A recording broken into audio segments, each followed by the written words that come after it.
शक्ल दिखाओ।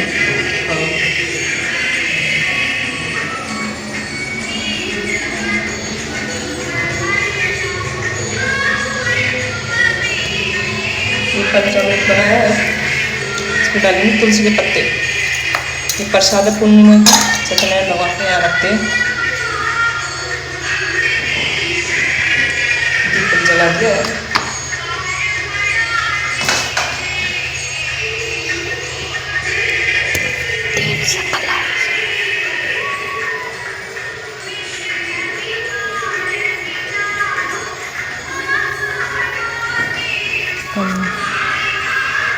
कर दे शुरू। अब शुरू करते हैं सत्यनारायण भगवान का कहते नई वीडियो में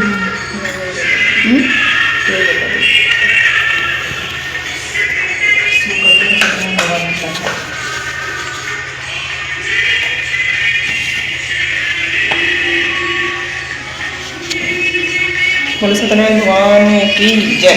हाथ उठा।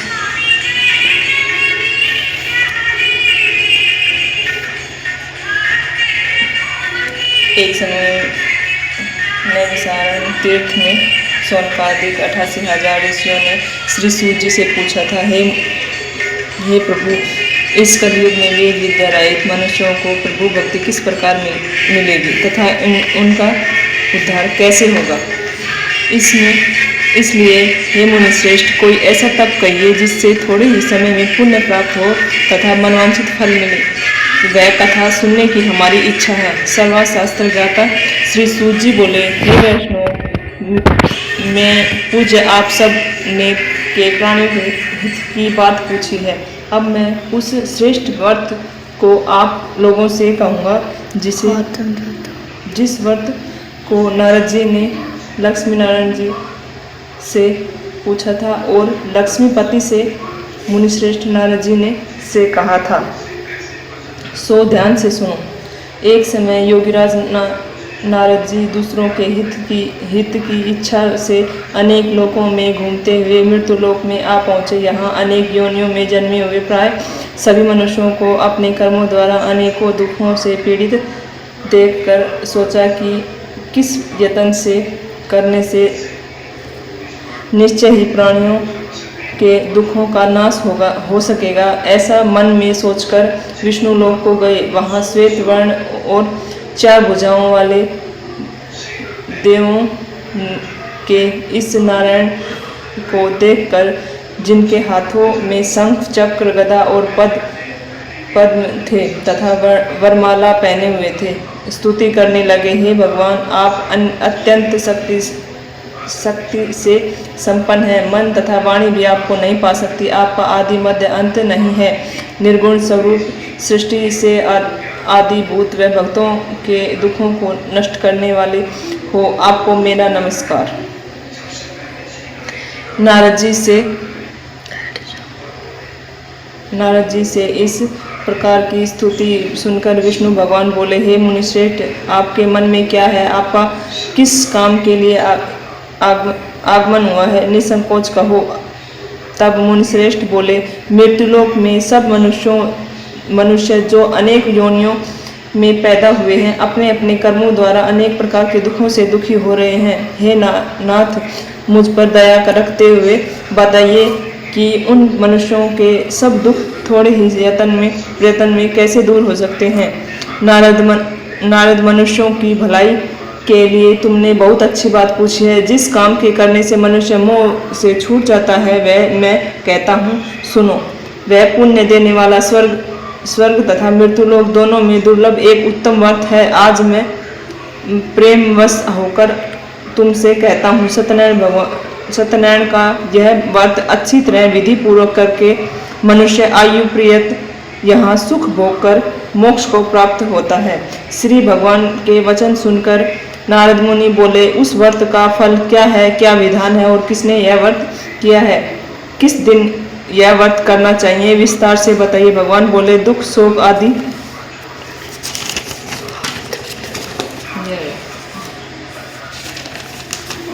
को दूर करने वाला, धन धान्य को बढ़ाने वाला, सौभाग्य तथा सुख संतान को देने वाला यह व्रत सब सुख स्थानों पर विजय करने वाला है।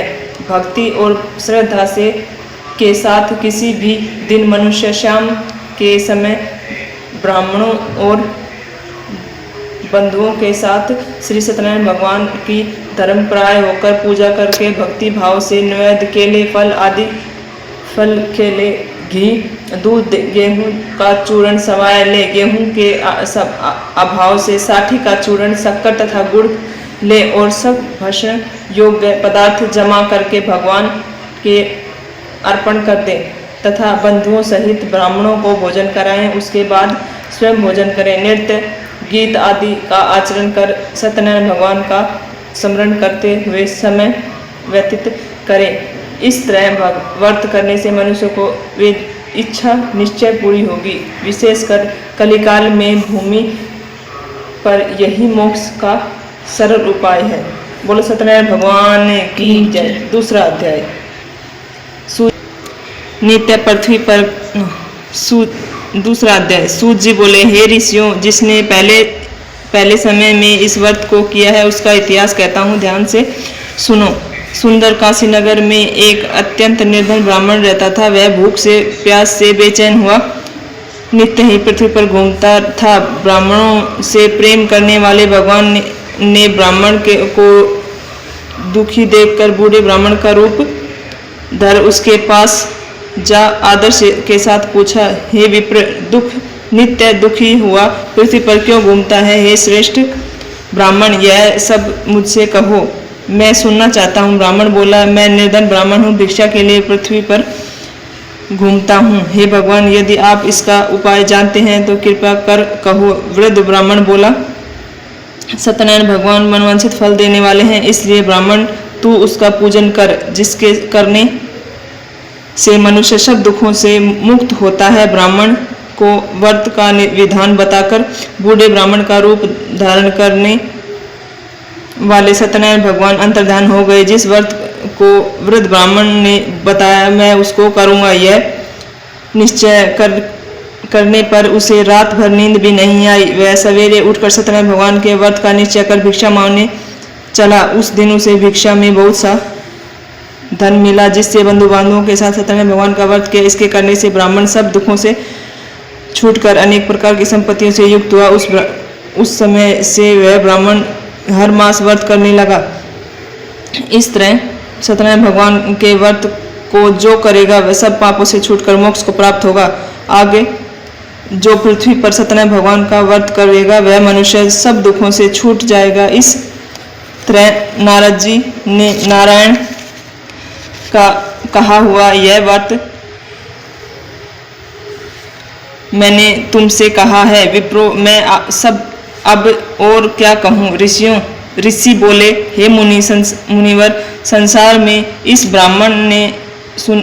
ब्राह्मण से सुनकर किस किस ने व्रत को किया है, हम सब सुनना चाहते हैं। इसके लिए हमारे मन में श्रद्धा है। सूत जी बोले, हे मुनियों, जिसने इस व्रत को किया है वह सब सुनो।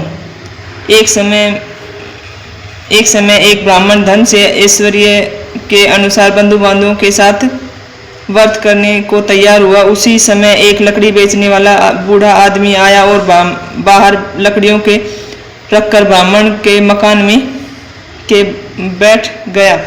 प्यास से दुखी लकड़हारा उनको व्रत करते हुए देखकर ब्राह्मण को नमस्कार कर कहने लगा, आप यह क्या कर रहे हैं और इसके करने से क्या फल मिलता है, कृपया मुझसे कहो। ब्राह्मण ने कहा, सब मनोकामनाओं को पूर्ण करने वाला यह सत्यनारायण भगवान का व्रत है। इसकी ही कृपा से मेरे यहाँ धन धान्य की वृद्धि हुई है।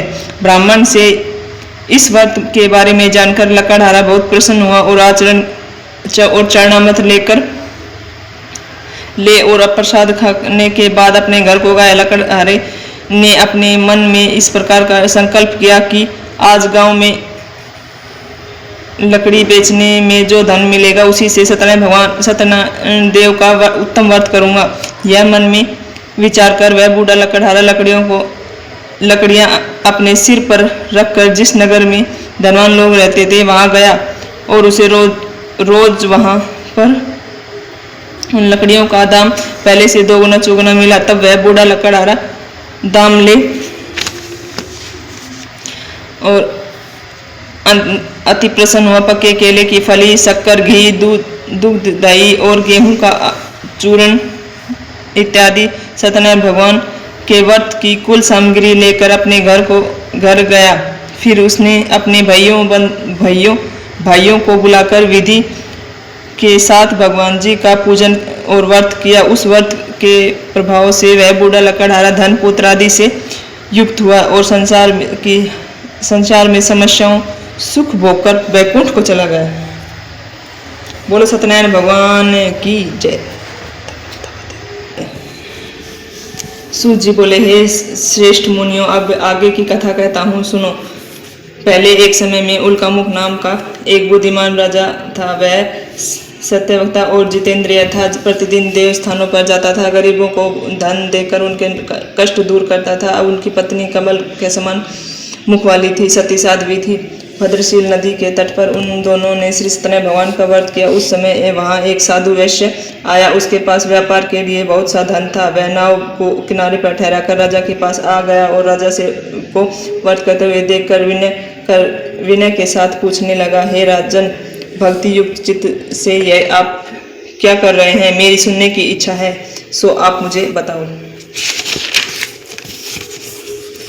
राजा बोला, हे साधु, अपने बंधुओं के साथ पुत्र आदि की प्राप्ति के लिए महाशक्तिवान सत्यनारायण भगवान का व्रत व पूजन किया जा रहा है। राजा के वचन सुनकर साधु आदर के साथ बोला, राजन, मुझसे इसका सारा विधान कहो। मैं भी आपके अनुसार इस व्रत को करूँगा। मेरे भी कोई संतान नहीं है और इससे निश्चय ही होगी। राजा से सब विधान सुनकर व्यापार के लिए निवृत्त हो वह आनंद के साथ घर को गया। साधु ने अपनी पत्नी से संतान देने वाले उस व्रत का समाचार सुनाया और कहा कि जब मेरी संतान होगी तब मैं इस व्रत को करूँगा। एक दिन उनकी पत्नी लीलावती पति के साथ अनर्दित हो सांसारिक धर्म में प्रवृत्त होकर सत्यनारायण भगवान की कृपा से गर्भवती हो गई और 10वें महीने में उनके एक सुंदर कन्या का जन्म हुआ। दिनों दिन ऐसे बढ़ने लगी जैसे शुक्ल पक्ष का चंद्रमा बढ़ता है। कन्या का नाम कलावती रखा गया।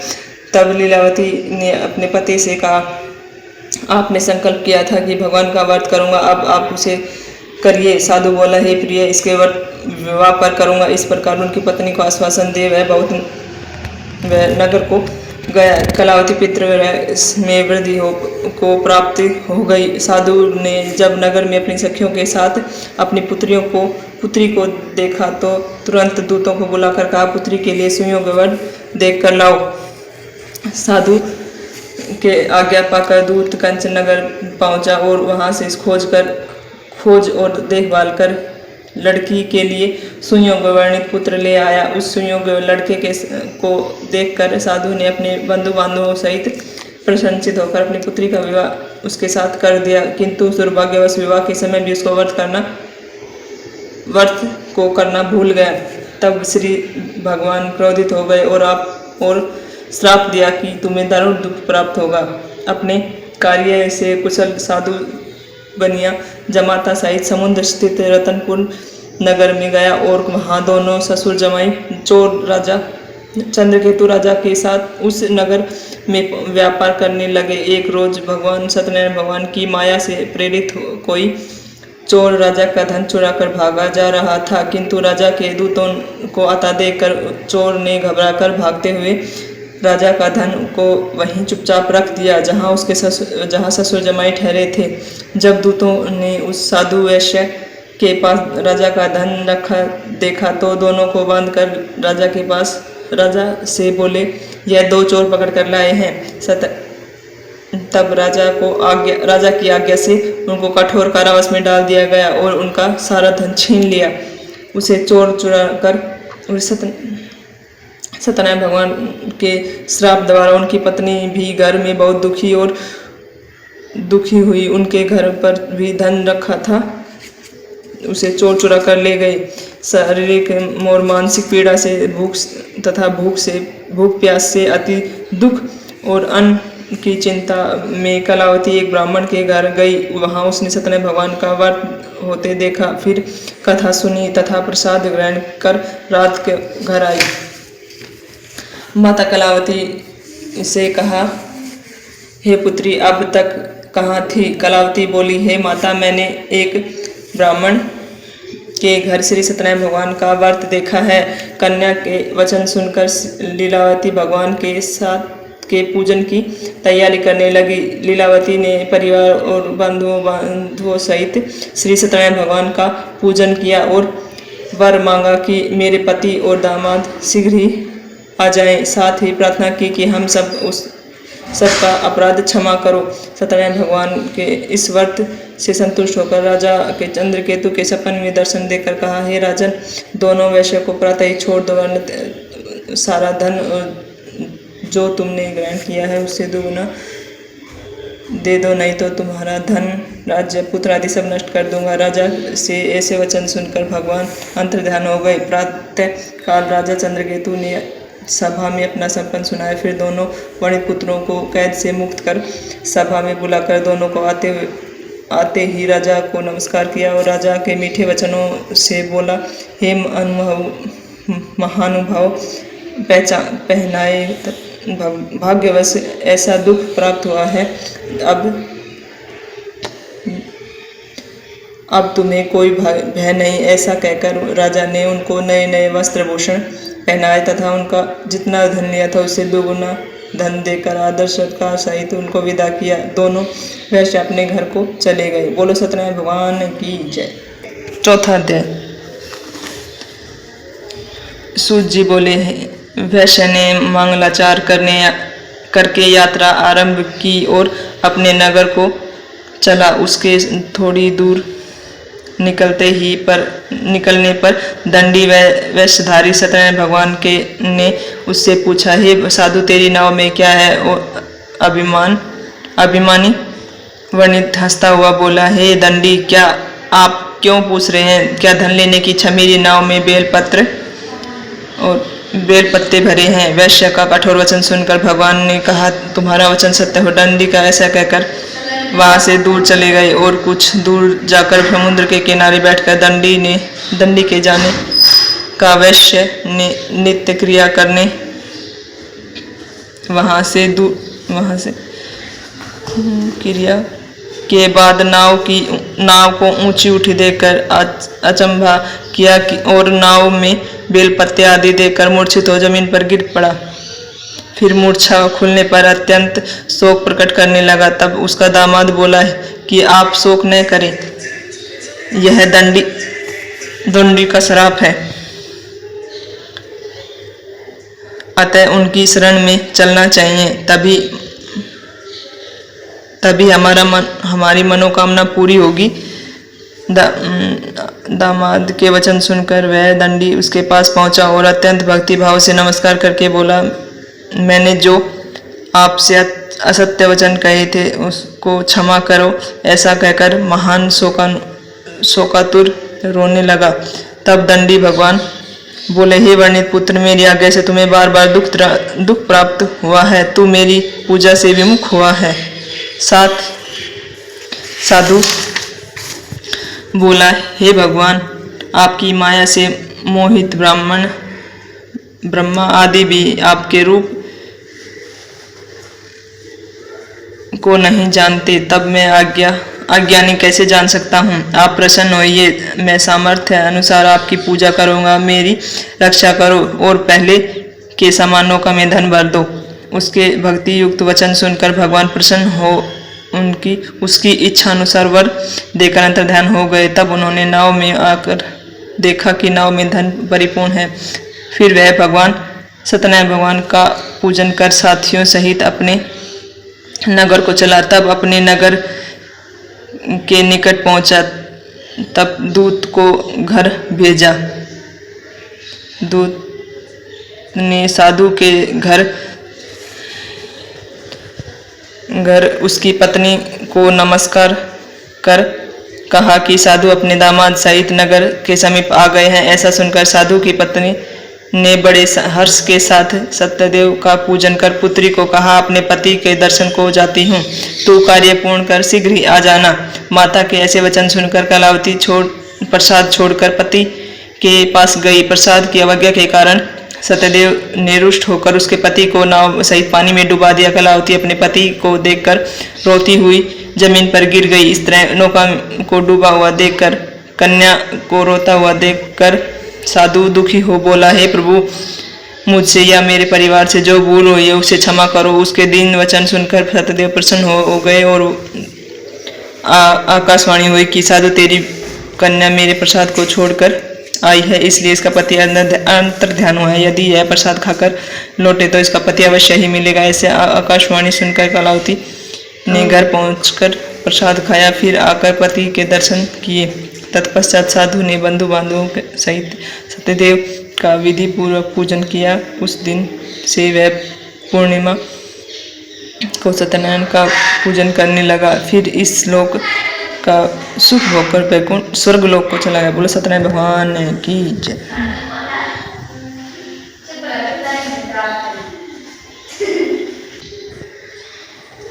पांचवा अध्याय। सूर्य बोले, हे ऋषियों, मैं और भी कथा कहता हूँ, सुनो। प्रजापालन में लीन तुंगध्वज नाम का राजा था। उसके भी भगवान का प्रसाद त्याग कर बहुत दुख पाया। एक वन में जाकर वन पशुओं को मारकर बड़ के पेड़ के नीचे आया। वहां